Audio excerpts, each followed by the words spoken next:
but NiKo ruined CS though. Why? Yeah, you said he was going to win the major about like a month and a half ago. So. Are you fucking insane? Let's get into it. Obviously, you know what? We're not going to make it this thing. I was telling these guys before we went live. We're not going to do like last year where we like warm up on some like boil the frog shit. So it's like you just start like vaguely reasonable. We're just going to go straight into it. So let's actually start. I asked everyone if you've got a hot take. I want someone to volunteer to do their hottest take first. So guess what? If you ever need a volunteer, think about this, Maui, to just step forwards and go, "Come on, you bastards! I'll take the whole world." Because that's obviously your man, isn't it? So he's been auditioning for that part for about 2 years, basically. The second, whatever, I can't remember which event it is, ESL Pro League, told him, like, can you please stand back when Vitality's playing? He's been on his fucking bullshit ever since that second. Him and Pimp, low-key did ruin it for everyone else trying to film events, but it's all good. So, Kassad, what is your, I mean, at this point in time, just opinion, not even hot take. Everything you say is hot take. So, what is your current opinion you would like to present us with? Come on. Listen, I was thinking about the different ones and thinking of Rob's, NiKo, and then those two kind of tie between each other. And I love the idea when you're thinking of a hot take, you just like spin one of those wheels like they had on Blast Bounty and it's going past like Falcons, like NiKo, Rob's, like Apex. Like I love it. Go on. What have you come up with then? Yeah, of course. But NiKo ruined CS though. Why? Yeah, you said he was going to win the major about like a month and a half ago. So why did he ruin CS himself? Not even give me a wall. Not like bad fan. Not gambling. Yeah. I know. Come on, hit me with it. I'm ready. I said I'm cheering for him to win the major. Okay, I'm ready. I'm so ready to find out how he ruined CS itself. Listen. The NiKo right now. He's not going to be in any GOAT conversation at all. At all. The only GOAT conversation is if the GOAT would be in Go on another team. Because every single fucking time something went wrong, he went to another team. Oh, he doesn't have a major. Yeah. Every time. He doesn't have a major. All this super team bullshit started with him. You know, the CS was built on rivalries, right? Back in the day. Yeah, Duncan, true. you remember? Yeah. The Mauisnake against the Golden Five, the SK, the MIBR, the Danish guys with Sunday. Fnatic. And everyone, then Fnatic. Yes, you remember that.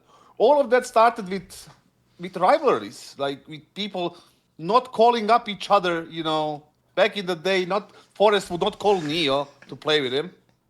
I love it, Maui, because even though I don't know if he follows the NBA, he's backing into like a LeBron isn't like back in the day of Jordan. I love it. I love that he's actually doing the spoon take. Come on, hit me. Keep going. Come on. You know, Michael Jordan would have called up Karl Malone. Never I love called it. up Larry Bird. I know. Right? Yeah, sure. Never called up Larry Bird or Magic Johnson to play with him. He played against him to see how good he is. Of course. And then they competed against each other. You know, Getright and Forrest, they were called up Dio to play with him. There was like rumors, all this stuff, you know, in the NIP era, who was their opponent, was very games. Yeah. It's not like Getright called Kenny S and like, hey, you want to team up, let's team up. Sure. When did that start? It started with NiKo going from mouse to FaZe. And then Guardians, all these things, called Zera later on, transitioned into the G2, where they brought Mauisnake, and then now in Falcons, it's always a super team against super team against super team, and then you have multiple super teams right now that were trying to be kind of built, and that all started with him. When you compare all other superstar legendary athletes and compare it to CS, who did it in the past?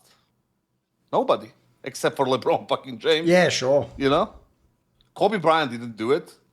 They brought him Shaq, and they had, like, whatever team, you know, with Robert Horry. And... I mean, put it this way, even when other people did do it in the NBA, it was after LeBron. It was pretty much in response to LeBron as well. Because nowadays they all do it. Yeah, of course. And NiKo did the same and ruined CX, you know. That there is no... I mean, when I say ruined CS, it's not like you cannot play it anymore. But it's like, it kind of... fucked up the whole, for me at least, the way I enjoy CS in lately. It's like there is no, like, is there a matchup that you look forward to? Like, that you, like, in the same way that you look forward to back in the day when, you know, NIP was supposed to play Fnatic, or, Is part of the angle here when you say like look forward to it? Do you mean as in because like you say with those rivalries, you have like the same course for like 4 or 5 years? You want something like that? You don't want it to like obviously like, look. I obviously enjoy like Vitality Spirit, but like to be fair, like Vitality changed roster a bunch of that. What do you mean by that? Yes, exactly. Like the course and the identity of the team. The identity of the team that like Australia had. Even though if they changed player, they would be the team that you would look forward to match up against Liquid in 2019. Then what we had, Fnatic and SK and all these like teams meeting each other, NIP with very games early on, and like all these things that happened in the past, we were looking forward, no matter the lineup was. Like now, it's just, what am I looking forward to? Super team playing against super team, and it's like nobody winning anything, and then Vitality comes in and just makes a super team of them on their own and then just wins everything. And it's like, I don't see the excitement in that at all. The things that excites me in matter of CS is when Mongols stepped up last year. I enjoyed watching Mongols, and then you had the weaker teams like, who was it? Even Mausports with Kerrigan and like, when they brought in like Fresh Robs and all these teams that kind of create identity out of nothing. You see PARIVISION now, like, They did spend a lot of money. They played well on the major. They carried it through to the break. Now they won this event. People are excited to watch them, even though there is like probably a big chance they will just fade away in the next 6 months, or like go back to the original level or whatever the fuck that is. But still, people are excited more to watch them than to watch fucking Maus. So in a way, NiKo ruins CS in that way, because he started off with the super teams and switching teams and all this shit. I like the take because it's just scalding immediately. It is the headline. He is right. That's definitely going to be the headline of the video, isn't it? It's the craziest headline. Just that NiKo ruined CS. Personally, I mean, I actually can't even completely argue with it because I don't see. I mean, I'm sure you guys would have brought them up if there were better examples of a guy that more actively sought out super teams as frequently as NiKo did. I mean, obviously, the phase lineup and the inability to make that work led to him then dipping out for G2. But then for G2 not to work, then leaves for Falcons. I mean, I think the I guess his roster history is kind of telling in itself.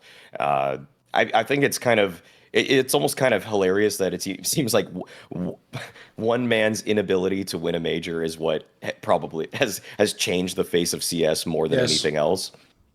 Just a funny butterfly effect to even bring up. I mean, I don't know if I would say ruin. Like the pushback is obviously like, did he ruin CS? Not exactly. I mean, I think CS is still incredibly captivating. It's still it's just wildly successful in that it's still, the viewership on it is crazy. I personally still find so much joy watching, even at events where I find.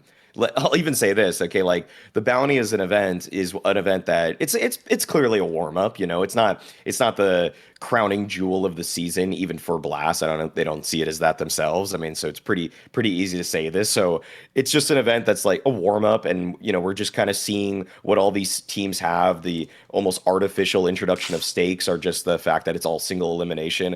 I'm still pretty intrigued by most matchups that happen. Like it's pretty rare that I get to one where I'm like, oh god, I wish I wasn't watching this Counter-Strike today.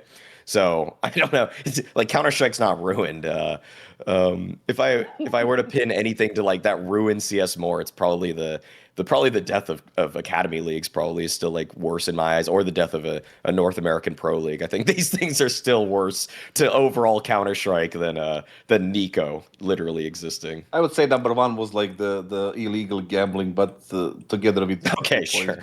But the actually, never mind. Just go for it. Yeah, the first thing I would say is this. Like, obviously, the reason why we can't agree with this take is because it's just he ruined Counter-Strike. And Counter-Strike is just a game, isn't it? But I will say, that is how a hot take works. What you do is, the best hot take starts without any of the context, doesn't it? And then when you add in the context that you're less unreasonable, and it's more at the end just like a really strong take that might have elements that haven't been proven, or you just might agree with slightly. So the reason why I think this is a good hot hot take is, he doesn't obviously mean CS as in the game Counter-Strike. He doesn't mean even like the total ecosystem of Counter-Strike. As you say, things like gambling or fucking match fixing would be way bigger in that, or Valve not updating the anti-cheat, or not making the fucking game work better, or publishing better in China and Korea. Like, all these things would make the game Counter-Strike worse or better. But I will say this, if you mean, and I think you did a very good job actually arguing, it's why actually I think Maui had a harder time arguing against it. What he means, Maui, when he says that it's ruined Counter-Strike for him, is, as he said, he basically means narratively. And in that regard, as someone whose whole domain is narrative, I'll tell you, he's actually right, and here's why. The reason LeBron did, it's not actually a boomer take, the reason LeBron did actually ruin the NBA in the same context is because think about what you're talking about when you're talking about this era. Now, yeah, you're using the star version of it, like, yeah, Karl Malone didn't lose and then call Michael Jordan, like, can I just play on your team next year? I'd be way better as a power forward. And then you'd win everything, wouldn't you? But then the problem would be, afterwards, everyone would go, but was it Karl that really won it? Or was it Michael Jordan? You'd have those discussions, wouldn't you? Right? That didn't happen back then, actually. The key thing is, that's just the superstar version, but you can go the other way too. I also think the other problem with stacking all these players together, and this is what I think's been ruined in CS, is I can tell you what did make the NBA shit after LeBron did his move like that and showed not only can you be a free agent, but basically if you're a free agent and you just don't think it's perfect, that's the key thing LeBron did. It's not the idea that like you can move elsewhere, that's happened before. It's the idea if it's not literally like you think you'll win a championship this season, you just get together like you're the GM and you make a squad elsewhere and bring other stars in, because in doing so, and this is the key thing I'm going to relate to NiKo, you don't just then gamble that your team will be the best and win. You usually actually ruin 3 or 4 other chances to win for other teams that all those stars would have been on. That's what ruins it, because the real thing I think people want back in the days, yes, it's true, you want to see the GOAT players all play each other. It actually would on some level. That's why I do think NiKo and Modesty, it's almost poetic that they choke, because it is unfair they get to play together. Like, I'm sorry, Rops and fucking Zero isn't like if Donk played with Zero. Like, when fucking NiKo was himself one of the GOAT contenders, he didn't play with fucking Simple. That'd be ridiculous, wouldn't it? And how would the GOAT conversation work? One of you would just get blocked on that one. Or even, by the way, if you were both awesome, you get some Shaq Kobe shit. When neither you get to be the GOAT because of that. Like, it wouldn't even work. So I also think the other thing people miss is that you also make it so that, like, first of all, when you load the superstars together, as I do think has happened in the case of NiKo and LeBron, the problem when you make those, because after that, if people don't know, there've probably been like 8 or 9, like, Miami Heat-esque teams where you have like 3 players that should be the franchise player all play together at the same time. The Clippers, the fucking Thunder even did it at one point in time. The Rockets have been done so many times now. It's actually upset. The Suns most recently had like 4 players like that. It's been done so many times. Not only do you ruin like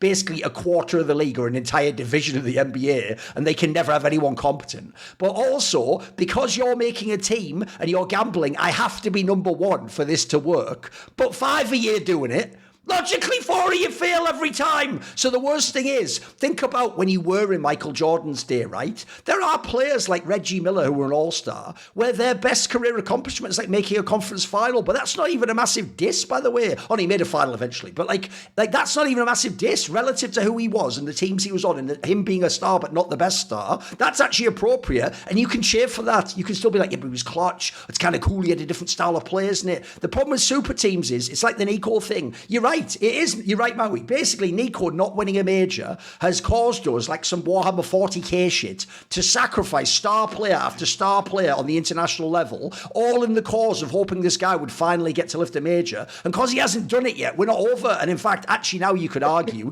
the entire meta of Counter-Strike is just actually international squad with super teams, and everyone wants a super team. And if you have a superstar player, it's almost like what every fan's asking for the whole time. Isn't that what we've all done for Donk the whole time? Just give him another superstar player, then he'll be able to win all the transfers. So I do think that's one of the biggest problems. That's what you ruin. You basically make it so you can only win, and there's nothing like what Na'Vi just did at the major. I think that's kind of cool. They came top 4 and could have made the final. But if they'd have had like fucking NiKo or Donk on their team, you'd have to win for it to be worth it. Otherwise, it's shit. Yeah, that aspect of like stratification and matchups is ruined. Also, it's why national teams did have a charm to them, unfortunately. They did have a tradition, and it did mean something that certain cause. I mean, one of the best things that's mad underrated back in the day is within every national scene, you had players who wouldn't play with the others. Remember, Nip and Fnatic almost never shared players until the latter days when both were semi-washed. If you had Astralis, people will forget this. Glaive wasn't on Astralis. He was on the rival crew. He was on the Copenhagen. He was on on the Western Wolves, and then they were the Copenhagen Wolves. In France, Kenny S and Shocks didn't play together until like one of them was semi-washed, and then he became bloody IGL in the super team. They never had the real super team. The real super team would have been like 2013 or something that you played together, and that would be some donk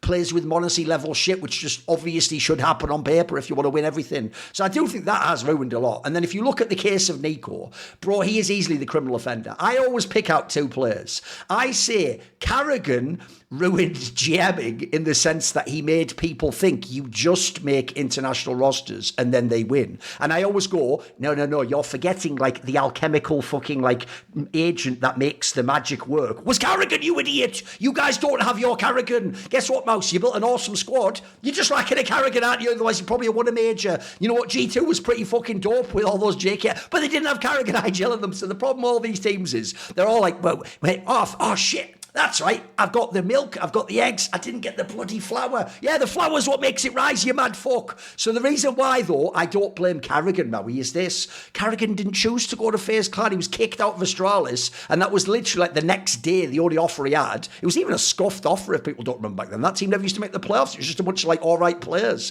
He had to go and do that. NiKo chose all of this. Like, he did go to FaZe, and then even when he was in FaZe, people forget, they were like number 2 team of the world. They bombed that major, then they did this like fucking super team. They should have just kept that roster in the old days. Like you go, wait, we were number 2, we failed one major. Where does that sound familiar, NiKo? You fucking go back to the drawing board and work on it. You actually come back next season and win. And by the way, if you'd have won the Boston major with the roster of the previous team, without Guardian and all, you'd have been a fucking instant GOAT contender. What are you talking about, mate? You'd have walked in a mouse at FaZe, a team that had never done fuck all, just you and Carrigan and then a few good players. You'd have been a legend. So I do agree that's bad. And then you look at NiKo, mate, his whole career is that. He also does the other thing with LeBron that I hate. It's not that they're actually selfish, as in they don't in the team go, oh, do all these things, oh, I'm leaving. They only leave in theory when it's appropriate, like when the contract runs out or when it's like at the end of the period. But here's what they do that does ruin teams. Because seemingly, whether they ask for it or not, everything in the team does revolve around them and play to them and their style and what they want and what makes them comfortable. The second they leave, you notice those franchises are pretty much in the toilet afterwards. Like the joke is, G2 only got back to being relevant now. They had fucking Monacy for a season and they weren't relevant guys. Like they only got back to being relevant now because they completely reset the whole deck and brought in a new GM and let him build from square one. So I do think that is whack. Like I think the obvious example of where this mentality of like you have to like wipe the whole thing clean, start over and get as many stars as possible. I think you do look at like G2, Team Liquid's done this. By the way, here's what I hate. Na'Vi did it after the whole like fucking Eastern European moving away from that to the international roster. The reason why this sucks, in my opinion, I'll give a very last quick example, is Team Liquid. I do think, right, that a lot of fans have this mentality, like, it's been too long now, just start over. No! You look at those names, you'd be a fool. That's bad GMing to start from zero again. What you do is you actually be an adult. You look at those 5 names, and at worst you go, you know what, here's the 3 I do think could be good. Because look at the fucking names on paper. You pick the 3 that can be good, and then you put 2 players, and then you go forwards. But I do think, and also one last thing is, the joke is people make fun of Falcons. It's not Falcons, it's fucking NiKo that always wants one more star. He's the one that always wants the big fucking name star. Meanwhile, I made this point pretty recently, he's the motherfucker that was on teams that literally kicked Alexi B and Carrigan out of their teams. Those aren't superstars, mate, but they make you win. One last thing I'll say is this. I'll actually give you the exact 2 flashpoint examples of where NiKo did fuck CS. I have always thought the following 2 statements. 1, if FaZe Clan just won the Boston Major, there never would have been any of that shit with Carrigan. That would have been a relationship for years. They probably even would have won more championships and they would have been an amazing rival to Astralis. Then I'll give you the Alexi B one. Bro, people forget this. They barely lost that final to FaZe Clan, that kind of eats it right out the gate when they had that Monacy, NiKo, Alexi B lineup. They played really awesome in that final. It was one of the closest 3-0s ever. If they'd have won that kind of eats it, a prestige event right off the bat, you don't kick Alexi B like 6 months later. Yeah. You know what I mean? They essentially 2 super close finals basically made, like I say, you just took that HLTV top 20 and fed it into a fucking shredder in the hopes that out the other end came a piece of origami that said NiKo's won the major when he put it together. Like, I know what you mean. He did ruin CS in that sense. Can I wrap it up with like a 2-minute thing? I think you were spot on, and it's absolutely 100% true when you said he chose this. Yeah, that's the other thing. Like, he was the one in Mouse Sports that said, like, I can't play with Chris J, I can't play with Nex, I can't play with Speedy, Dennis, and whoever, Oscar was there. I want to go to FaZe. It was him in face who said the Carrigan wasn't good enough or the team is not good enough. I want to go to G2. Yep. It was him to say at the end of the G2 said, this is not good enough. Nexa, JKS, whoever is not good enough. I want to go to Falcons. Like everything was his decision. Nobody forced him. Like they forced Carrigan out of FaZe. Yeah. Or any Alexi from G2, Yep. or Xtaz from G2, or other players and other names from other teams. And like I said, and another thing for Boston, you mentioned Boston at some point. After that, they changed players. Everything started after that, basically. Instead of like taking a 5-day break, a week-long vacation, and even starting tomorrow after the lost final, they just went on a vacation and started like dreaming about other teams. You don't do that if you are a GOAT, if you are a superstar. Look at Michael Jordan. Remember when they lost to fucking Orlando? When he was wearing 45? Or whatever the fuck that was? Immediately after that season ended, he went to training, he went to preparing for the next season, and he won the next championship. The same thing would happen if he had the same mindset, and continue to work and just back, like you said, back to the drawing board or whatever the fuck, and just do the same thing, and then they would win probably way more. And they would stick together as an IGL and a superstar player, brought in a superstar op, fill in the roles they can definitely fill in. They would be one of the teams that had eras. But they decided to fucking dream about other teams and greener pastures or whatever the fuck you call it, and then just ruined it for everyone. By the way, I'll give you a very quick example I forgot as well, which is, you know, that example I gave about how like every NBA team used to have a star, or all-star, if not like someone, there's obviously only like 4 or 5 superstars, but they'd all have an all-star player. I'll give you a quick example of people who've been added recently. People like, because literally one of them was on a team like this, people like Tane and Kiyosuke, the idea they joined 2 other stars is like, what are we doing with this game? You're supposed to be, like Tane should actually be making like a case that he's one of the best riflers on Heroic, or like G2 or something. Kiyosuke should probably be the star of like fucking PARIVISION or something. That would be like the sane way to have an esport, because then we could have like loads of really good teams and really good players. Instead, the joke is that half the reason why we have to say Donk has to have a super team is because Zero has a super team on paper with Roxamine guys, obviously. So the problem is it's become like we only care about winning basically now. Yes, NiKo created that culture for us. And now every new kid is just jumping into super teams. The Nears should be in a team that's fucking, being a top 5. They tried making a super team over there. They tried. I mean, they tried. They sold their team 7 times, made a bunch of money, and they don't care. Oh, no. I don't mean on Heroic. I mean the Spirit super team. Yeah, they are, mate. If you're just having it today, Shiro and fucking Doc, you're trying to make a super team, mate. Of course, they're even doing it now. They're trying to like cram as much skill as possible in the fucking roster. Funny we say that because they had Kiyosuke to put him in, but they decided not to. Sure. I mean, just crazy. Money talks. Okay, then. But it's nice to even talk about money because this message is sponsored by Raycon.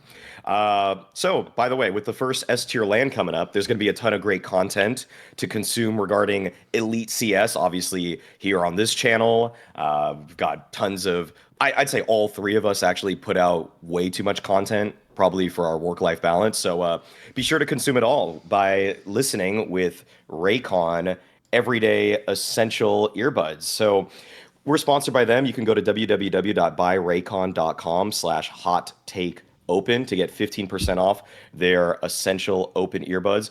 And these just feel way better kind of when you're walking around your house, or you want to be more connected to the space around you. Like if you want to go on a walk in the morning or something and you live in a quiet area, these are totally perfect for that. I would say for nature walks, I think the essential open earbuds have kind of made their niche for me, and they are quite cheap right now, so get them. And also on top of that, they have 8 hours of playtime on a single charge, so you're practically never walking around thinking, oh my god, it died so fast or anything like that. On top of that, when you have the battery case with you, or the carrying case, that's got an extra 36 hours of battery life. So on average, when you put it in the case, let's say for whatever reason you just left them out because you're super lazy and you decided to leave them on the counter, you put them in the case. For every minute they're in the case, charges for about 5 minutes or more. So really, you can go for a 30-minute walk after just charging them in your case for about 5 or 6 minutes. So go to buyraycon.com/hot-take-open to get 15% off. So thank you, Raycon, for sponsoring Hot Take Point. Yes. Definitely. Just don't go, if you are a grown man, don't go to nature walks. And also, I'll just do it for him. Maybe choose just the normal black ones like me. Don't go for like some crazy pink colour or something, you know. That's up to him. His point is there's option to choose depending on who you are. Lumberjack and you're swinging at like chopping woods, the sound of an axe can disturb your AC/DC album that you're watching on your... I like this. I like this argument. Nature walks. Come on, Maui. Okay. I like the way you tried to appeal to a different demographic, though. I like it. For those, I would say get the everyday classics. Right. So you have the close back function. Right. Because open back's just great when you want to enjoy a little bit of what's going on around you. Okay. Right. I've got one for you boys because this is one of those ones that is perfect. It's topical. So this is going to be a fan take.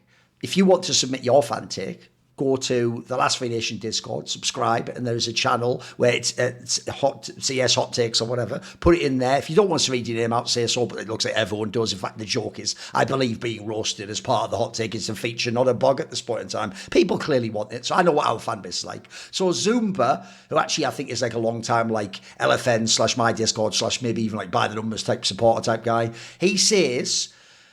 Listen, it's going to start interesting, guys, but it's where it goes that I want to see where you go. This is where fans, God bless them, you know what? We love them. We need them in the industry to make me look good.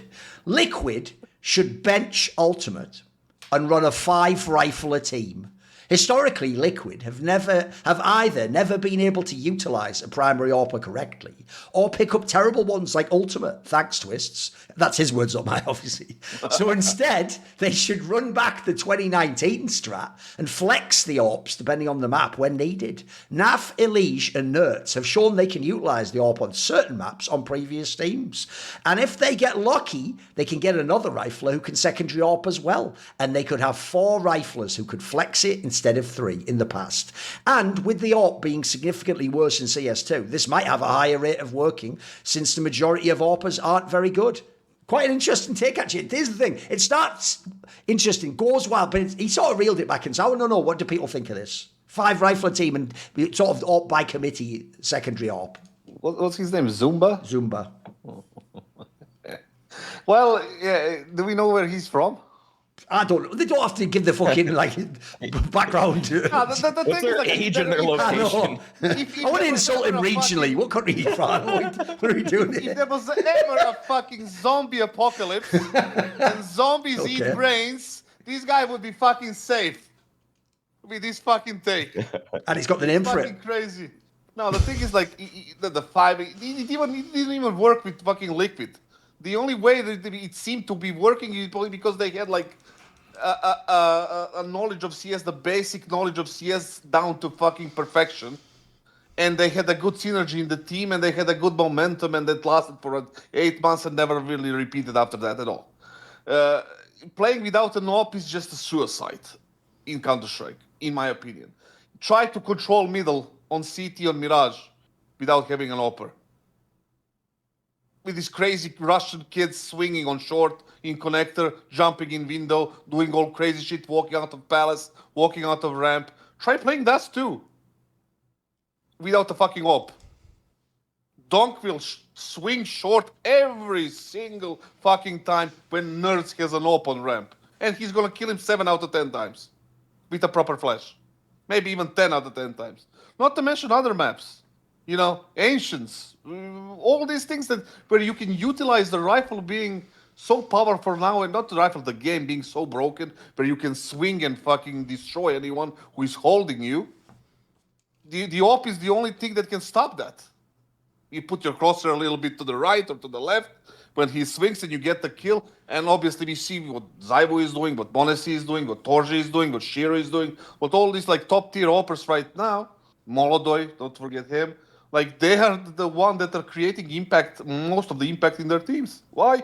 Because the AWP has always been in the game most over, what do you call it? Like, overpowered? Imbalanced gun. Oh, yeah, powerful, yeah. Whatever. Like, and then playing without it in a top tier professional Counter-Strike is just suicide. Like, you cannot really do it.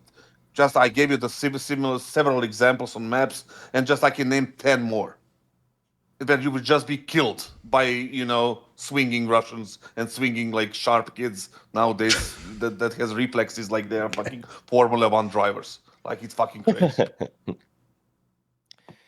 Well, I would say that the first part of this take definitely had me going because this guy did correctly identify that Ultimate is obviously the worst part of Liquid right now. I mean, I don't think people I think most people do know how bad Ultimate is, but for anybody that still hasn't caught up to this fact, I mean, just if you go to top 20, like go to the HLTV top 20 CT side, and you have to lower the amount of maps that are even played. You have to lower the amount of maps played. If you go to 16 maps in the past 3 months, which is kind of where Liquid's at when you use the top 20 filter, yeah. Ultimate is the worst CT side player, period. He's the worst. Like, and remember, normally the AWP farm CT side, it's even the most obvious position to use it in it. Like, so he should have really good numbers on CT, right? Yeah, exactly. I mean, it's just absurd that he's even there. I mean, okay, technically Youngster is lower, but Youngster was standing in, and I don't count like his stand-in to equivalent or to like a real guy that's signed to be an operator. Sure. Youngster just had to play a tournament as a stand-in as an operator, and he is lower. But the guy that is actually signed to a team to do a job in this minimum map threshold, he is the lowest of anybody. It is concerning to see some of the other names and how low they are on that list. Like, but regardless of that fact, as that could use a deep dive of its own later, Ultimate is just horrendous. He's a bum. He needs to leave the team. He is absolutely griefing this team right now. The first couple months were cool and all. Like, this is actually the best time to invoke the Cam Newton. Like, the first couple tournaments, you were saying some of the little funny, jokey lines, and it was cute and all. You've been on the team for a year and a half now. Like, it's been a year and a half of Ultimate, and it's not gotten any better whatsoever, to the point where it is wholly detrimental to Liquid's chances of winning any tournament, let alone actually just winning a series versus a top 10 team. They have never, like, how ridiculous is this stat also that I found when I was looking up the Liquid matchup at the Blast event, is that with Elige, they have never beaten a top 10 team.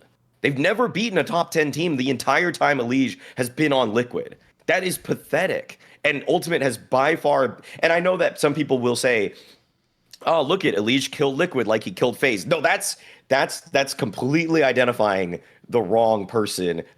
Like, this is all, like, so much of this is Ultimate's fault. So much of this could be relieved if you actually boot Ultimate from the team, because frankly speaking, I don't care who you replace him with. I wouldn't, like the hot take submitter Zumba is suggesting, go 5 rifles. I wouldn't do that. However, I would sign practically any opper from a top 40 team that has above a 1.15 rating. Like, I would even throw, just if you put them all on a board and I took a dart and just threw it at it, whoever I hit is likely a much more capable replacement than Ultimate. The thing is that bothers me before Duncan goes in is, like, the year and a half, you said it, like 18 months and not a single % of improvement, man. A single %. Like, it's gotten worse. He's gotten worse. And the rumors are, like, based on the standing Crimbo, whatever standing in Crimbo, that they are removing that. No one knows that. I mean, it's for family reasons or whatever. It's like a family tragedy. Well, I hope it is. Yeah. I mean, I hope, like, they're not removing him before they remove Ultimate. Sorry. No, yeah. Yeah, the problem here is this. I'll do 2 parts, because essentially, yes, one part is the Ultimate part, and then the other part's the fucking, like, just can you run 5 rifles angle. Right? The problem with the Ultimate one is this. It's actually, one thing he has nailed, he's identified, is Team Liquid's never been good at either recruiting superstar AWPers or building the game around them. Like, the joke is, people forget this. Look, yes, they had Simple. If you want to know the real joke, he was never supposed to be the AWPer. He really did do that simple shit, like, give me that and then shoot people, and then you just had to let him do it, like, because he was just shooting everyone. Like, I'm not joking, twice they tried to make him the rifler boys. You just say, Adren Acoustic, give me that fucking, and they just do it all. Then you remember the one time they ever tried to get a big name is they got the JDM from CLG and it failed. Shall I tell you a reason why it failed? And this will actually help you realize why Team Liquid has never understood AWPers. What they didn't know, if you ever went and watched CLG, is the whole team set that guy up to then be a good AWPer. Like, he was a guy, because he did do that lounge, like, I looked at a low sense player or something to me. Whatever style, if you made him super comfortable, he could hit the shots. In their team, they thought it was like some super team, but you just chuck him in there with all these like, good riflers, and they've been playing Rifle Star. Yeah, just chuck him in there, let him get the shots, and it never worked. He was a worse player. And then the worst one to me is this. They already did the ultimate experiment. It was called Aussie. Aussie had the exact same trajectory. Comes in, initially not a bad period. Both of them, by the way, got worse in this team when they played there for a year. And then secondly, they both didn't get kicked after like 6 months or a year like happens to other players. They both had like a year and a half to 2 years till they got booted at the very end. And much like you've only just now seen Aussie come back to playing like NRG or something. Spoiler, I don't think you will see Ultimate get picked. Like, he'll be in fucking, the joke is not even Game of Legion. They have a better Polish AWPer potentially right now. Like, it's actually dire. And then also, the other thing that kills me is this. Ultimate, just because he had the numbers early on, got to escape that Rain Waker, like, why did we ever sign this guy thing? Because if people don't know, he never even was some massive touted talent before he was signed. Like, the difference is this, right? I agree, by the way. The most obvious thing to do in that team, I would have done it a year ago, but you do it now, obviously. You instantly cut him. It doesn't even matter, as Maui said. Normally, I will say, like, if you ever tell me Navi's wonderful, then you have to tell me who you signed it first. No, I don't need to know. Sight unseen, he is cut tomorrow. We just literally, as you say, Ma, we open up HLTV, we go on HLTV or VRS rankings, we start at the top, we go down, we make a list of every name in the top 40, and then we start at the top of the list and we ask them. And if it's even the last name that says yes, we're signing him. Like, I'll give you an obvious example here. There's 2 ways you can go. If you want a big name, Dexter is free, and you can literally just sign him. Now, true, there's the visa thing, I get that. But also, by the way, I think he's a perfect addition to a team that doesn't already use an AWPer. Don't worry, he knows what he wants to do and he will fucking do it, mate. He doesn't need to be microed. And I'll give you the other example. Grix is now on fucking Big Clan, boys, playing at winning lands every other day, playing against literally fucking nobodies. Like, Grix was super hyped. All the coaches I know tell me he will be a star one day. That guy 100% would have said yes to fucking Team Liquid if you had asked him to join. Like, these players are not, and that's the other thing. I'm not making it impossible. I'm not saying you have to go and sign fucking Torji or Wonderful. Like, yeah, you probably can't do that. These players would sign either yesterday in certain cases or tomorrow in case of Dexter. Like, you can just do it. Then on the whole, like, rifle thing. Listen, it's a romantic idea what he said. My old mate MSL back in the day 10 years ago also tried to have teams that were 5 rifles and people in the second drop the joke because he even opted himself at one point. The problem that you learn eventually is this. Even though a bad AWPer will fucking suck when they take the spots Kassad's talking about on CT side, there's a reason why no matter the strength of the AWP, it will always be a primary role in this game. I'll tell you 2 obvious reasons. One is it just literally gives you more vision on the really long positions of the map. That's why you always have those people look down a mid or look down like a banana or something. Just the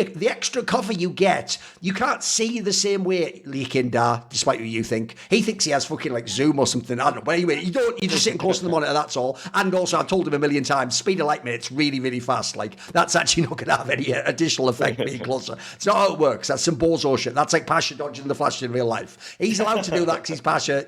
Step your game up, Aleksandar. Then the other thing is this. Another thing that also the AWP does, even if you're bad, is because I know there's an AWP there, think of like Window or Mirage. It's a great example, guys. Right? When I peek mid, if I told you 1 second before I peek mid, there's no AWPer there, bro, it wouldn't even just be me peeking. We'd triple peek that motherfucker if he has a rifle. Because he can't kill all of us in one bullet unless he's really insane. An AWPer, absolutely, we've all seen a million highlight clips, can do the 1 kill after 1 kill after 1 kill. So that already makes you second guess yourself before you just do like triple peek mid. And then also, when you know there's an AWPer there, it just drains an extra flash, an extra smoke. These are all small things that I don't blame you as a fan, by the way. This gets lost because no one watches a flash. Look, that's right. When it's a normal flash, you go, it's a normal banana on fucking Inferno. You play that differently if it's riflers versus if there's an AWP waiting on that fucking box at the corner. So these things, unfortunately, do all add up in the overall global meta. So the last thing I will just say is this.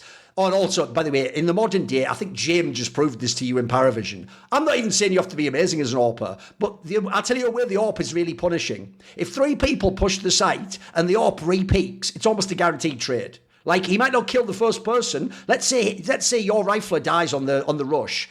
when the AWP peeks in and there's 3 people, he's going to get 1 kill, isn't he? Like, that's 1 kill guaranteed. It's why the joke is Just 2 to this day is played as like an off angle for the AWP unless they're the godlike AWP on that ramp. They play off until they're like down in the bloody, from the car down to the fucking bottom of the ramp at that point, because it's just almost a guaranteed kill at that point. It's not the same. You have to have some god tier rifler or have a guaranteed headshot onto a player from that position. So, no, unfortunately, this is bad. And the reason why it's a nostalgia take is because it only worked in really extreme circumstances. I'll give him another example.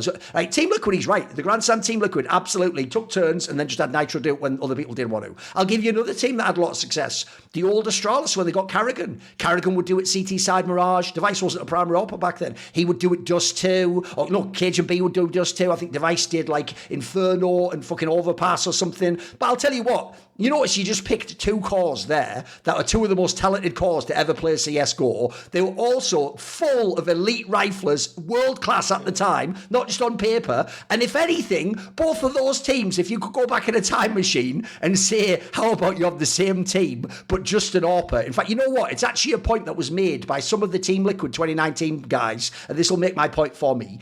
Actually, a very shrewd point, people like Naf, and I forget if it was Twist as well. 2 of them made a point to me that when you actually look back, isn't that the most obvious reason we didn't beat Astralis? We had Nitro and people secondary AWPing, and they had Device. Like, forget the rest of the game. That alone is such a crazy mismatch. And if anyone remembers back in the day, Device used to have, like, his favourite team ever to play as Team Liquid. He used to farm them every fucking time. Because the joke is every other team was like his place, like Fallen, fucking, like, all the rest split Z-move, simple. In that one, he would just be like, lol, kill everyone. The rest of the team matched up pretty well. You know, I think it's a terrible take. Even though it was the thing. It's a terrible take, but it was well framed. I think he did a good job, like, setting it up. He even dragged us in at the beginning with some fucking angles. So I like it. Right, it's Maui's take now. Come on. Okay. Yeah, I feel like this team has lost all expectation. So I feel like you might as well just dig the knife in. Oh, where's he twist going it now? a little bit deeper. Where's he going? I'll just say that. Where's he going? I'm so scared. I'll just say, okay, so Aurora will not re-enter the top 8 until they kick Major or Fabre. I'm the coach. I like it. No, I like that. Spicy. Okay. Spicy. Yeah. Okay. They need to do something, okay? This team needs to absolutely do something. And that's why I actually think they can do it if they get a new coach. So they could kick Fabre also, and that would totally boost their chances, or my prospective chances for them to actually do well in the space. Because I think it's just kind of ridiculous how in post-game interviews or anytime James Banks or anybody asks Major, why have you guys not looked at the tactics? He just doesn't think that's a problem. He still doesn't think that's a problem. Right. And it's like, okay, I get that sometimes people close themselves off to other narratives if they're from a particular region. Like, it doesn't seem to me that Aurora ever even listens to the Western broadcast at all. But they are completely delusional if they don't think that there's a tactical issue here. And it's more of what Major says, which is that he says that my players don't trust me. And I'm like, what are you talking about? Like, literally, what are you talking about? Your players don't trust you? Like, they're running in to die all the time. Every game I watch of Aurora is like 4 guys walking in to die. Like, how do they not trust you? Are they stopping earlier than you wanted them to? Because you're running the clock down to just do a death ball hit onto a bomb site as predictably as you did a year and a half ago. Like, there's nothing that's changed whatsoever about your tactics. So and obviously, I mean, I bring this take up because they fell off. I mean, they didn't make it to the playoffs of the bounty event. They lost to a Gamer Legion team that, to me, has easily worse firepower, but a better tactician behind them. And yeah, I'm actually willing to say, I said it on the desk before the game even went live. I feel like it got quoted out of context, oddly, but I said from before that game, I said Snax is the better in-game leader than Major today. And even if Aurora win this, I'll still believe that. But like, James Banks kind of said it in the post-game interview wrongly, and then I think people think that I was like doing recency bias. It doesn't matter. I thought Snax was a better in-game leader. You can watch the broadcast before that game even started. They beat them with tactics. It showed once again how completely out of his depth Major is as a tactical leader.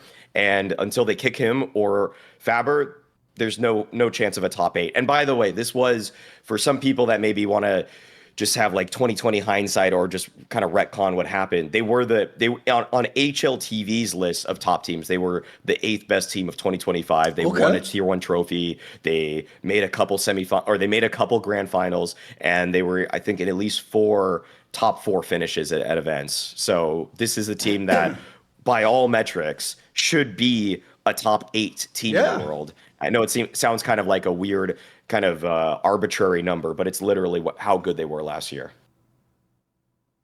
There's so many things to unpack in this argument. The thing is, like, I think you're right in pretty much all of the things, right?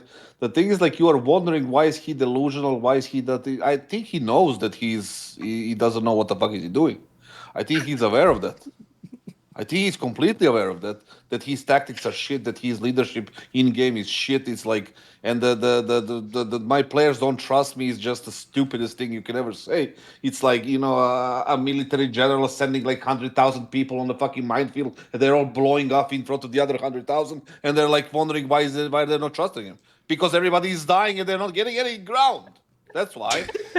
The thing is like. The thing is, like, with the coach, I don't think only a coach would be helpful, because obviously Meyer is a stubborn guy who is not allowing anything to be changed, or he's so delusional that he thinks that, like, nothing is wrong with what he's doing, which doesn't seem likely to me. So changing him, changing Meyer, changing coach, obviously, I don't think that would be enough, because remember, they have Soulfly now. Is that guy really an improvement of that team? I don't know anyone who, but it's surprising to me. I haven't seen a single person say yes. I haven't seen anyone like big him up or be it's going to be a good. Everyone thinks mildly down on it, mate. Or they think at best it's a side grade, put that way. I think they just try to, like, you know, do something to kind of calm down the criticism. And obviously it's a wrong move. The Jota guy was good. I thought so. Obviously he has like flaws in the game, you know, like everybody has, but he wasn't the reason why they were losing. And we spoke about this in the last show, saying, like, they put Soulfly in a shit move because he's going to perform bad. People are going to think that he's terrible. And nobody will want him after that. Or he's going to end up in some sort of fucking 9 or Sinners team or whatever the fuck, right? And then it wasn't even his fault. It's the fault of the guy who is avoiding taking responsibilities. Like, you have this so much firepower in the team with Jota, obviously, and Centaurus, and Vicadia, and Voxic. And you don't know what to do with it. Just admit it or get some help. But you need to be open-minded if you get some help from, let's say, Ash. The guy knows what he's doing. I mean, he proved it in Gamer Legion. He deserves the credit. He deserves a chance. Even though he fucked up his chance by not moving to another team when he was supposed to, by playing the loyalty card or whatever the fuck. When everybody else was just moving along. Take him. And try to implement his vision and see where it goes. Or just remove yourself from the fucking team, saying, thank you, goodbye, I failed. We got some nice time. I'm just going to retire, do my thing, and whatever. Right? Because the talent is being wasted. The team, it's a shame. I said it before. I don't really give a fuck about Aurora being 8th, 7th, or 10th. It doesn't even interest me a little bit. But outside of that, looking at the team, it's a shame. That's what I said the last time. It's a shame they're not doing more, because they obviously can.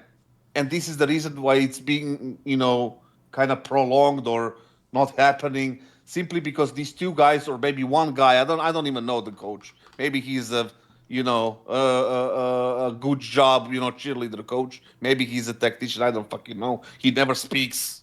He never says anything. Like, how the fuck do we know? Yeah, you know, and then I'm not even going to blame him. So I'm going to blame the guy who is actually doing the talking and in-game leading until they prove me otherwise. So overall, I do agree with your point. I would be surprised if they stay in top 10 with this lineup as we see it today.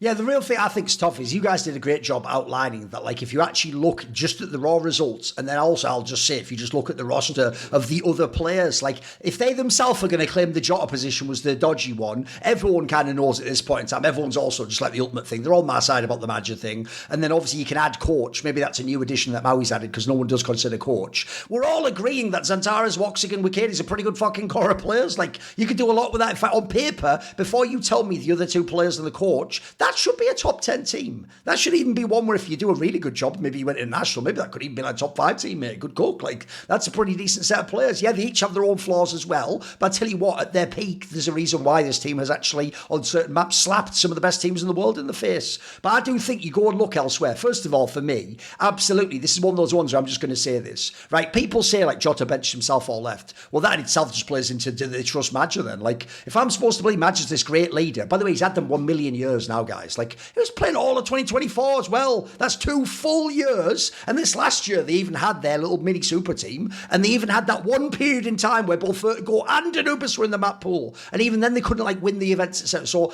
that alone tells me, like, they've had their time with Madger. Look, the coach angle's an interesting one because no one ever references a coach for this team. That's the weirdest part. You'd think they had no coach. And I will add in, if their coach doesn't do anything about this, then he's automatically a bad coach. Like, that's a problem in itself. If you're just sat there doing fuck all, then we need a proper one. Like, that's one angle where maybe that could improve things. Maybe the coach would bring a different perspective. People keep saying to me it was Oz Striker's angle to fucking Maui on Twitter. By the way, I noticed he didn't bother mentioning this to you, Maui, so I'll give you a little history lesson. But he used to fucking play in one of his teams in 1.6. Didn't mention that to you, did he? Didn't mention it was like a fucking friend of his that he was just basically doing that shitty, like, oh, but you just don't know what you're talking about. Oh, but you do you fuckface? I'll tell you what, let me see your YouTube video where you break down, take their best map ever and tell me all the genius calls your boy Madger's making. Or explain to me why suddenly Madger is the only IGL in the world that we can't judge until he has a great secondary caller. I'm not aware of that. Here's the thing. I tell you what, Oz Striker, who's Navi's secondary caller, mate? And how good are they at their job? Because no one's considering that when they're judging Lexi B. Who's Carrigan's secondary caller in the rosters that he had in the past few years? Because no one's judging that when Apex, who the fuck is it? No, exactly, I've made my point. Anyway, so the point is, I do think we should absolutely still consider replacing Madger. But if we can't, if they really can go, it has to be someone Turkish and there's no one else. Then coach is the only other position we can do, boys. That's the only other one that we can at least give one last roll of the dice. And I'll also just throw this out there, by the way.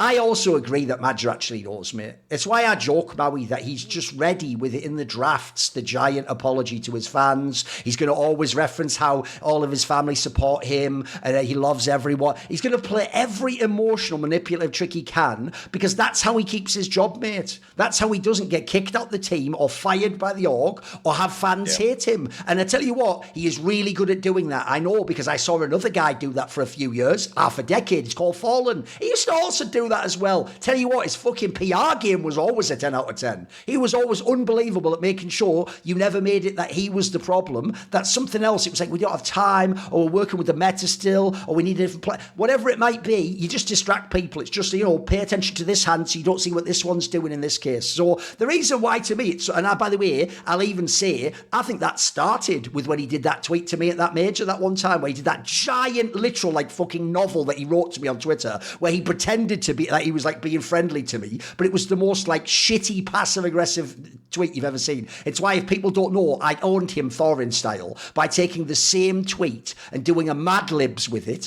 where I just replaced his name and his players when they got eliminated from the major and tweeted it back to him. And because their fans didn't know the context, they all lost their mind, because when it wasn't him doing it, they realised it was full of fucking venom and dripping in vitriol, and that I'd done it to him to be really hurtful to him, like he tried to do to me. Well, you know what, motherfucker, if you try to stick a little shank into me, you better hope I die and bleed out, because if not, I'm coming back with 10,000 battle axes, motherfucker. So anyway, well, also, I know you can call 10,000 battle axes to your side anytime, but I'm bringing them all myself. Anyway, the point is, I do think actually there is no other player change can be done in this team that would improve the core of this team. Like, I'll give you an example. So the best Turkish player actually isn't even Soulfly outside of this team. It's probably Xfloud. Xfloud's roles are all taken. Signing him would be like Zweite Spirit. It doesn't make sense, mate. Like adding skilled players to roles they don't play just removes their skill and the role and doesn't give you one like a bad player that role does. So there is no other signing you can do. It has to be kick the coaches one last move, and if not, Maja has to go. And I'll just throw this out there. I think the biggest indictment isn't even just the lack of trophies, not that many finals, no runs at the majors. I'll tell you what the biggest indictment is. They have literally in this scene had 2 maps they were world class on that were Joker picks, Vertigo and Anubis, and when you're not on those maps, they've never been world class on another map. I'm telling you, they're never, listen, because they have a good core, they're good, but like when has their Dust 2 ever really been like top 5? When has their Inferno ever been top 5? When's their Mirage? By the way, with the core they have, you would think all day they would be banging people on Dust 2, Mirage. These should be the maps they'd be loving. They tried to make train work, they could barely make that work. Man, I think actually this team is so barren of like ability to improve right now, and I'm sorry. That's why I just say at this point in time, for me, I think you also just have to go international. I just don't think you can stay Turkish. Like, again, so you tell me, if, by the way, if you're a Turkish fan, tell us if there's some IGLs in your scene. Is there anyone who actually you think could be competent, or is there anyone who's shown some ability? Maybe there's someone who's shown some tactical mindset, whatever it might be. And then lastly, I'll just throw this out there. The idea that as a captain, he's even that great. Mate, he himself seems to have some of the worst mental fortitude I've seen of any IGL. And it seems like that's also his role in the team. Like, I don't know, does their team have a sports? Like, I have no fucking clue. It's also not a giant org, by the way. Remember, that org used to be sponsoring, like, the 11th best set of Russians or whatever the fuck before, / match fixers. Like, it's not even like it's a fucking big org. So I actually think the sad thing is, you take that core I said, Xantares, Woxit, Wikidia, they are mad overqualified in terms of the results they are producing for the org they're on, the IGL they have, and the fucking country they're from right now. So I think it's actually a shame. I think it's just a shame all right. Also, by the way, as much as I might dislike Maja, I hate it when one of my number one pet peeves in life is when people waste their potential. And I hate seeing that core and imagine that this is all it'll ever be. They'll just be remembered as like, they were not bad, right? They could do the odd upset. Like, bro, this core for real should be capable of what Mongols is doing. That's what should have been the high. They should have been in finals, deep in a major, maybe fuck around and win an EWC. You know what I mean? By the way, the joke is doing the EWC final, but they lost to Mongols. But anyway, you get the point. So no, I think very valid points, guys. Yes, I think that the last thing that you said is like spot on. The Mongols Aurora comparison, like just compare the IGLs of Blitz and the mental game is so weak. Like when you see like multiple things, when you see him apologizing, pandering, playing that victim, the whatever the fucking sad story, you know that the mental game is so weak. Of course. When players reply to your tweet, Duncan, I know. That is when I know it's over. It's like in your case, I agree. One thing I will agree with you about the Fallen thing is this. The fact that he tweeted and was emotional, bro, did the mask drop for a second. He did that. He got to him. That shows that rattled him because of the loss. Like, otherwise, because I've always said the way you always tweet to me was masterful. He would just wipe it off like, yeah, sure, Thorin, maybe you're right. And I thought, it's fucking done me there. It's actually a genius reply. Sure, you made it seem like it doesn't get to you. Yeah, when they reply in such a way, you know it's done. It's done. They are fucked. So the bottom line is Maui was completely spot on when he said like the things need to be done. It need to be done quickly for this team, otherwise they're just gonna like fade away, and it would be a shame to not have like another Mongols type team that we can like enjoy Counter-Strike with. Like that's the problem for me as a guy who enjoys watching, right? Yes. The thing is, if you asked me, would you like what do you think of Maja IGLing? I would say I'll pick less. And if you said, what about having really good teams, like even teams from certain countries, I'd pick more. Well, you know what? If they had those on Prize Picks, that would be the way to go, wouldn't it? Because Prize Picks makes it so easy to play fantasy, doesn't it? Because all you do is they give you stats projections, and it's simple. You just pick more or less depending on the stats projection. You think about the player, you think about the circumstances. Now, yes, football season's winding itself down in America. Obviously, though, basketball, isn't it? It's my favourite sport. I love it when they dribble up and down the court. So get into them basketball, isn't it? One of the best things that they can do is they actually have a feature called stacks, where basically you don't just have to pick your favourite player once in your lineup. So let's say your favourite player is like Kawhi Leonard or something. You don't just have to pick him for points. Maybe you want to pick him for steals. Maybe you pick him for blocks or something, or rebounds or something. You could just stack them 3 times if you want in your lineup. Also, they have a bunch of extra like advanced features. So they have one where basically you can get like an early payout. So if your player gets off to a hot start, you don't even need for the game to end. You can actually already get the payout early if that's what you want to do.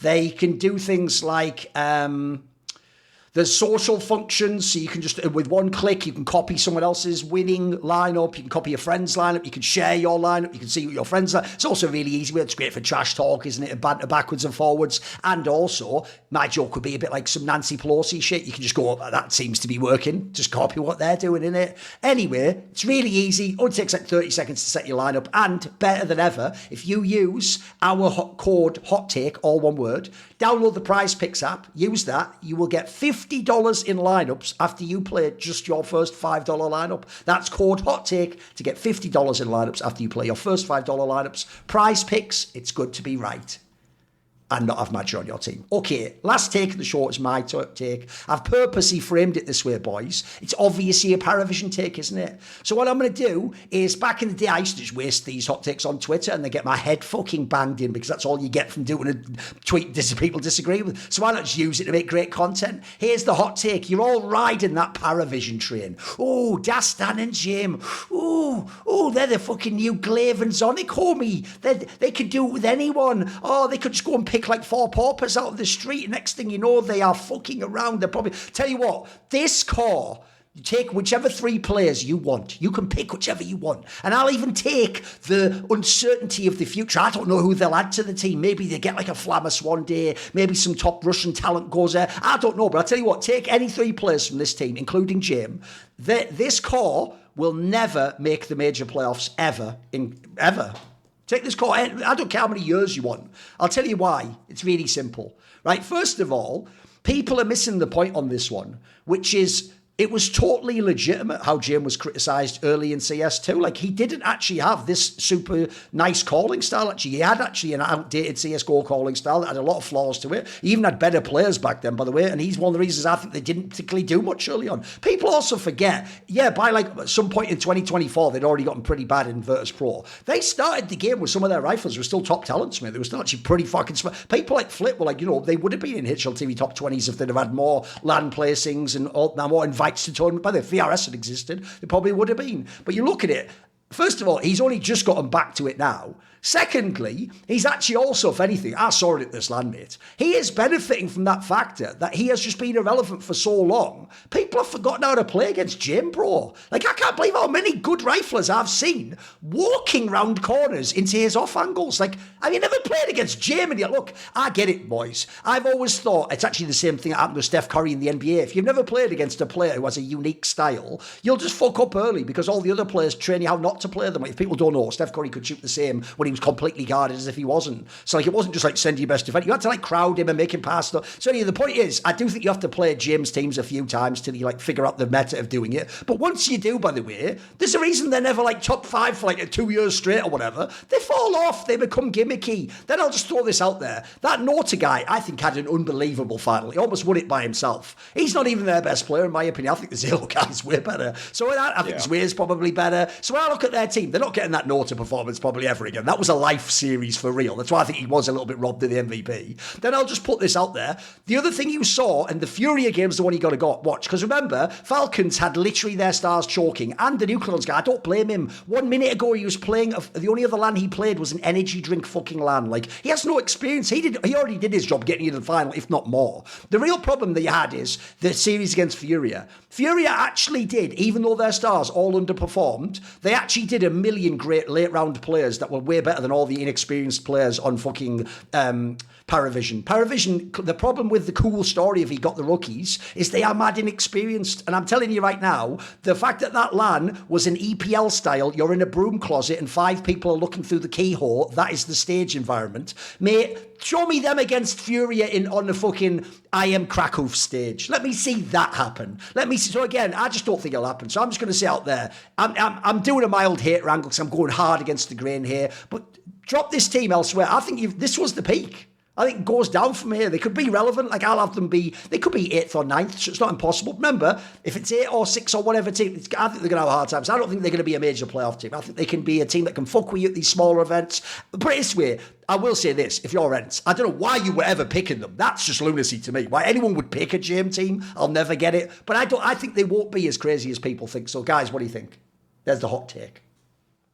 I would just say that there's, a rude reminder to Jame fans, because people were already getting in my mentions as soon as he made it to the grand finals, saying stuff like, when are we going to have the conversation about Jame being one of the greatest in-game leaders? Fucking hell, what? I was like, have you guys been watching Jame's career for the last 4 years? Like, please tell me you have been, because that's okay.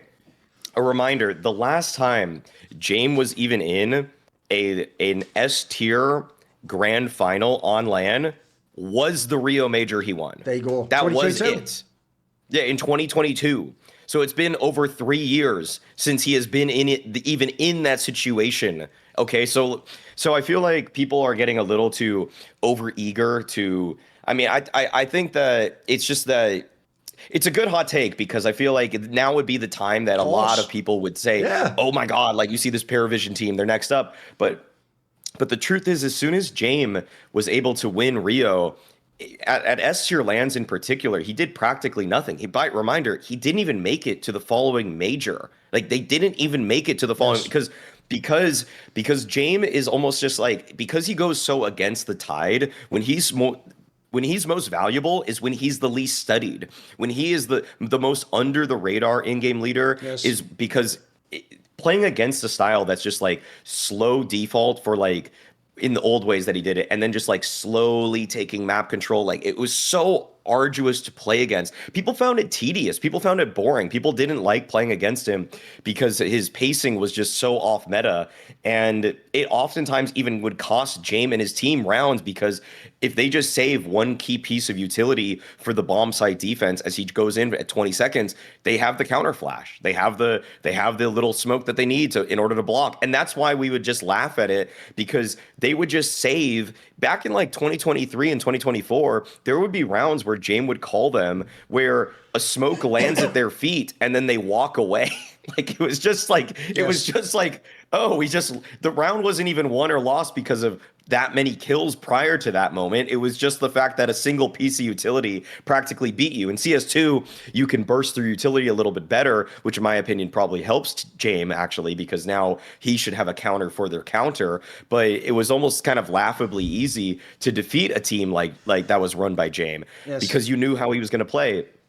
I would also say that, I actually would maybe go, I would push back against it, because I think that they can make I think they can make a major playoffs. I don't think they'll win. I don't think they'll ever win a game in a major playoffs, because once you get to the major playoffs, then teams are going to study you, and hopefully, like, you see what Navi did to Furia, for example. Oh, sure. Once a team like that gets a beat on you, they understand what they need to do in order to defeat you.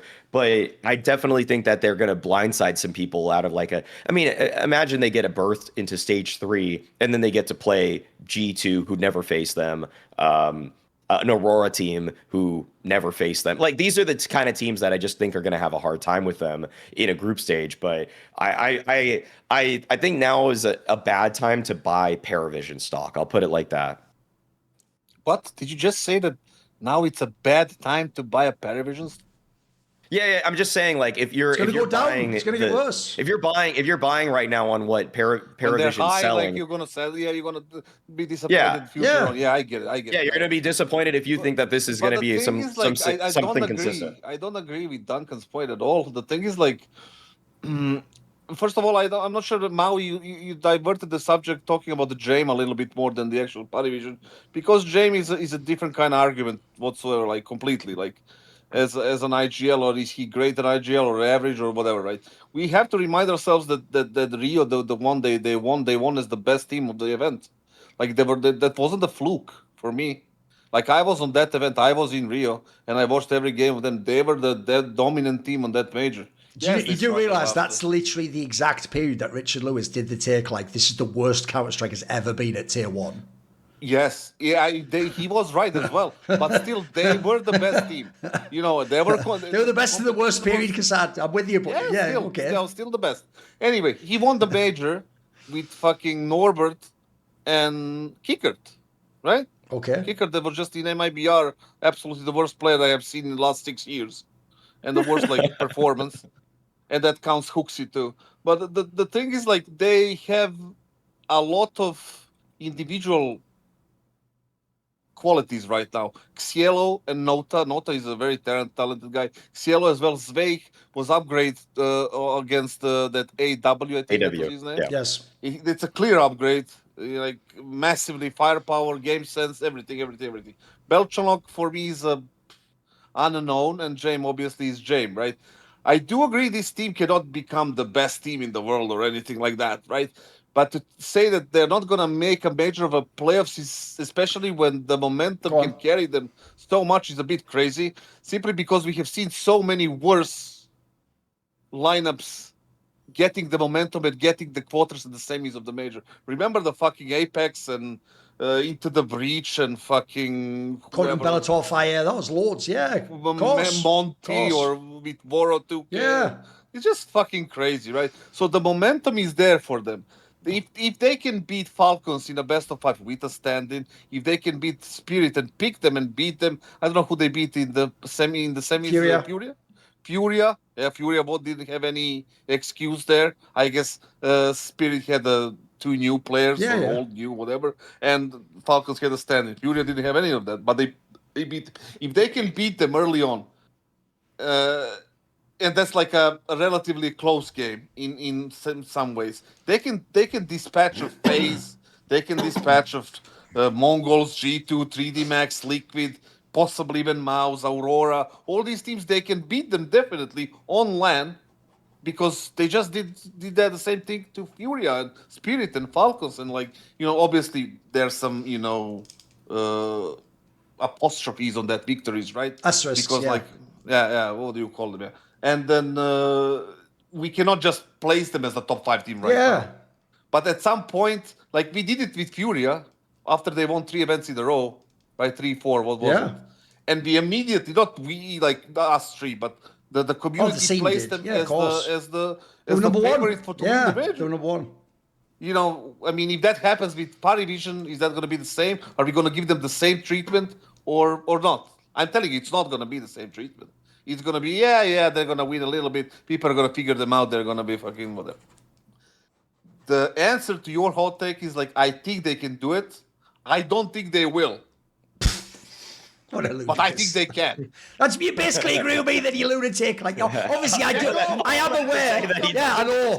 I am aware it is possible to happen. That's why it's a good hot take. Also, there's 2 other things Maui brought up that I forgot to say. There's 2 other things from the whole history of every Jame team. I'm going to do some content on this soon. Don't worry, boys. I'll do a deep dive. Even the best Jame teams have 2 problems with them that I think actually will long-term not work, but in the short term can look like it works, but it doesn't. One is the saving. You know what? I don't even mind him saving because he's the AWPer, but bro, he actually did it against Furia in a round. I think it was on Inferno. There was a round where Furia won. They were on CT with like an economy that was like with any death would basically be like on the brink of being busted, and he just saved 3 guns when their team collectively had 3 people with over $7,000 in the bank. Oh my God. Like that type of saving long term will actually fuck you and cost you like 2 to 3 rounds of fucking series. And those are free rounds, by the way. In the modern day, I actually think attrition play in general is mad underrated, but Jame doesn't even understand the concept. And then lastly, also, anyone who's watched his teams, even his best teams, even the outsiders that won the major can attest to this. The classic Jame series on LAN goes like this. I lose my map pick, but somehow I win yours, and then I fluke the decider. Bro, he has never had a fucking big map pool in any team he's ever played in, ever. Not the Vanguard team, not Virtus Pro, not now. He's never had a team that was, really good on 3 to 4 maps. They're always good on, 2 maps, and then they sort of... If you don't know, this tournament was Inferno, they kept pulling out their arses. They had, a 25% win rate on it, but they just kept pulling it out of their arses over and over again with miracle players. That can't work in the long run. In the long run, the win rates aren't always right in one matchup, but they are in the long run. That's why they're the win rates. There are also the external factors that we didn't mention. That's the BRS ranking, right? If they maintain the high BRS ranking, they're going to be in stage 3, which means much less games and much less hustle to be in the major playoffs, right? So that is true. That's something that we cannot forget, because they play well based on momentum here. They're in stage 1 facing, I don't know who are they facing in the Krakow. Doesn't really matter. Who cares? Doesn't matter. They get to the playoffs. They maintain in any way their fucking BRS ranking to get them to stage 3. They improve their chances by a large margin to get to the playoffs. Are they a team that we should be afraid of in the future that's going to take over something and win something? Nah. But are they interesting to watch? Yes.